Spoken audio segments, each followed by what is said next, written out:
નમસ્કાર દર્શક મિત્રો, હોટલાઇન ન્યૂઝમાં આપનું સ્વાગત છે। છેલ્લા એક સપ્તાહથી પડી રહેલી કાળઝાળ ગરમી બાદ હવે વેસ્ટર્ન ડિસ્ટર્બન્સને કારણે રાજ્યમાં 17 અને 18 તારીખે કમોસમી વરસાદની આગાહી કરવામાં આવી છે।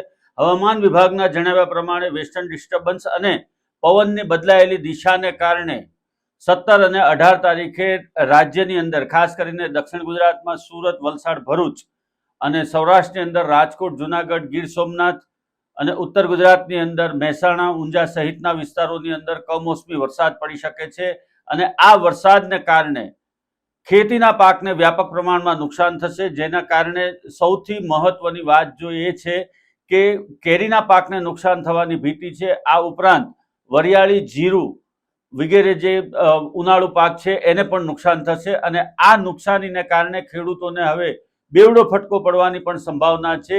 આગામી 4 દિવસ દરમિયાન સુરત શહેર સહિત રાજ્યના મોટા ભાગના શહેરોની અંદર તાપમાનનો પારો 2 થી 5 ડિગ્રી જેટલો નીચો આવશે।